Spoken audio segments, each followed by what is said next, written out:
welcome back to the channel. Welcome back, guys. Welcome back to episode 2 of this series which we are doing, which is known as Ek Baar Kya Hua Tha. So, I hope you enjoyed episode 1.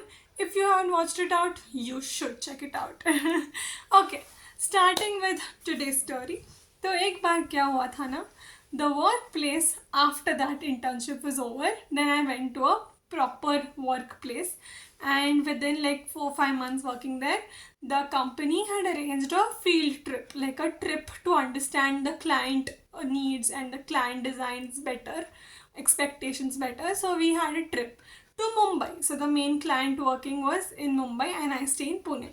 So it was like a 1 week kind of a trip where we would discuss वगैरह, and I was a part of that team. So my team leads and my manager and everybody working there were like, let's go, we will all have fun in 1 week, it will be all, fun and whatnot and amazing thing and vibe and culture, whatever. So it was all hyped, that trip was all hyped, that 1 week we will do, everything was, the itineraries were planned. Apart from work, everything else was discussed. So my manager was like, you are the youngest, so please get your parents concerned, like you ask your parents permission. It is okay if you don't come, and it is also okay, you're welcomed if you even come. Like, it's not a compulsory thing for you. You can be a part and it's okay if you don't. That's not a very important thing. But I was like, nahi, aise kaise? I am a part of this. I will convince my parents, वगैरह. So I was like, yeah, I will do it and all. So I went back home, and I was like, I told my parents that, my work is going to, like, I have a trip in Mumbai for a week, and please let me go and वगैरह. So my mother was like, ask your father. That is the classic answer all mothers give. So I went to my father and was like, I told him that, Baba, this trip is there, and can I like go for a week? It is for a week, and it's a work trip, and it's the first time the entire office, the entire team will go, we will learn a lot. And I made this proper monologue of 5 minutes, and for that my father was like, he thought for a moment and like, don't go, it is not that necessary, right? The manager has said, right, it is not important वगैरह, so don't go, it is okay. And I was like, please, I want to, like, why not? Then he was like, no, you have other things to do. We also had some little of events, like family events coming up, so I wanted to take a leave immediate after that week also. So he was like, how will you manage that, all things? And so in general his concern was, no, it will be very hectic for you, that 1 full week you're not there, and immediately then you have a family event coming in, so you will have to apply leave also, and then it will be very hectic. So, but I convinced him. I was like, no, I want to go. Vagera happened. So for next 2 days I was like, please let me go. Vagera. And then he reluctantly was like, okay, fine, do whatever you want. And then in the office also, then I told my manager, no, I'm coming, my parents have agreed, and all trip was planned, everything was going extremely smoothly, and we were planning every day. On Monday we'll do this, Tuesday we'll go to Bandra, Wednesday we'll go here, Thursday we'll go here. Everything was planned. So everything was happening, and I was very much like, yeah, this is what I wished for, and this is what I want to do. I really want to go. And I was like, thank God I'm getting this opportunity. वगैरह हो गया. At 1 week prior the trip, my manager comes and tells me that, the accommodation which the client has booked actually is only for like 4 people, and we were 6 people in that team. So he was like, 2 people has to drop out, so anyways the another person is not coming, so we suggest that because of this constraints, you also don't, like, we 4 will go, it's okay. He nicely sugar-coated it. But I was like, how can you say this to me? I really wanted to go. I have fought with my parents for this for like 2 days and convinced them hard, and now finally when they have said yes, everything we have planned 1 week before, you're saying that I can't go again. So I was like, God, please, I want to go to this trip. And I was like, literally like, oh, I want to go on this trip. It's just like Mumbai here only, and they can't take in one person ka accommodation. Yeah, I mean, just in any room. And I was like, I want to come to this trip. And I was like crying and begging God, come on, please trip, please trip. And this was like a very fun, we had already planned so much and so many things going on, and I was like, God, please, this trip, like this Jethalal kismat I have, I feel at times.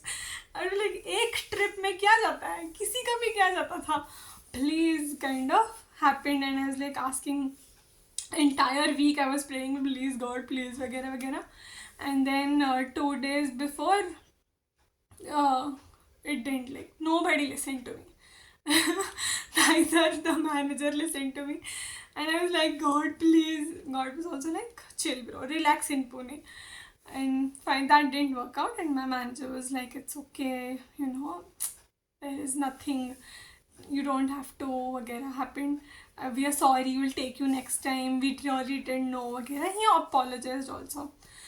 I was like, fine, go, whatever. that took place, and I was little disheartened, and I was little like, why God, one wish I had asked you, वगैरह. But that didn't happen. And they went to the trip. But what happened was, so they went to the trip, and the lockdown was announced because COVID had come apparently, and they were stuck in Mumbai for next 3-4 months straight. And I luckily was in my house with my parents in Pune. And my father, taunting me, told me, see, if you would have gone to Mumbai now, you would also have been stuck. And I was taken aback seeing this and hearing everything. And that really moved, something really changed then. And I was like, oh my God, I'm such a fool. Thank you, God, for not fulfilling my wish. Thank you for protecting me. You know, I was very excited, and for a week I really wanted to go, but I couldn't function for months. Sorry, I have to come back home. I have to see. You know, I need Pune. I need Mumma Baba. I have to come back home. I can't be stuck in a place. And I was like, shit, what has happened? And this is so unpredictable. This is so uncertain.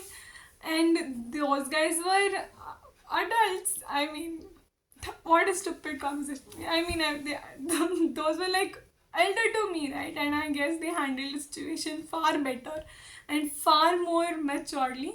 I would have been the hyper, and I would have been cried also. That I want to go back, mujhe ghar jana. That would have been possibly the case if they took me 3 years back. 4 years back, it's 2024, 4 years back, possibly that would have happened, and I would cry. But that didn't happen. Luckily, God saved me, and I was like, thank you for not fulfilling my wishes. And at that time, I realized this, that at times we really have to thank God for not fulfilling our wishes.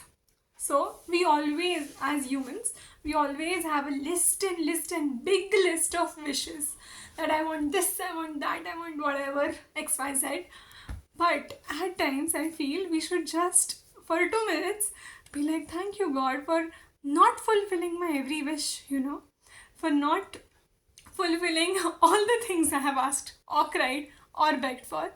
Later, always I have realized that it was for my own good purpose and good thing. And at those situations, on such situations, you are like, how do you plan this, God? How do you do this? How do you know? Like, yeah, obviously He knows. So there's a quote, or there's a saying that God knows your future, hence He gives you the present situations. But you know your past, hence you make decisions for future. Hence you should trust Him because He knows the future too. But yeah, the essence of the entire story was, at times you need to trust, and you need to trust the process and just go ahead as if you have the options. You have to go with the flow anyways, anyhow. Whoever says yes to you, whoever says no to you, you have to face whatever is coming in front of you.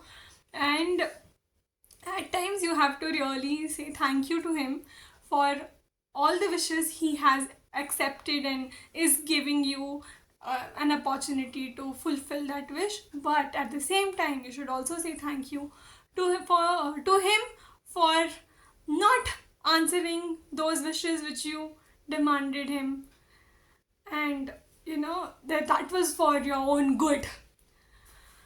I just feel I've complicated this a little bit, but I know you get it. You get it. Come on, I know this. That you get this. What I want to say is, thank you, God. That's it. That's it for this story. I hope you liked it. I hope you find this relatable, because बहुत ही बार हो जाता है ना ऐसा कि हमें ऐसा लगता है कि हमें वो चाहिए, बट एक्चुअली वो नहीं है. मतलब हमें लगता है कि वो बहुत चमक रहा है तो वो सोना है, पर हम जब पास जाता है तो हमें समझ आता है कि नहीं, वो जस्ट एक पत्थर था at times. And then you see कि how the ways how God is protecting you, or that a lot of faith and a lot of trust and a lot of belief also comes in place in these situations. But I would just say whatever is happening for your best. It is not feeling, I mean, लग नहीं रहा है best होगा, but I guess हो ही जाएगा. कुछ ना कुछ तो अच्छा हो ही जाएगा यार. That's what I want to say. अच्छा ही होगा, अच्छा ही हो जाए बेहतर है. Yeah, that's it for the day. I hope you like the story. We will meet in the next episode, episode 3. If you have not watched one, you should, and you should say thank you, God, and you should be grateful. That's it. Bye. Thank you for watching the video. I guess I've complicated it, but we're not gonna worry. The context of the first video, we're not gonna worry. We're just anyways gonna post this 12-minute long video, and we will see you in the next one. Until then, take care. खुश रहिए, उम्मीद ना हारिए. Stay safe. Take care. Bye.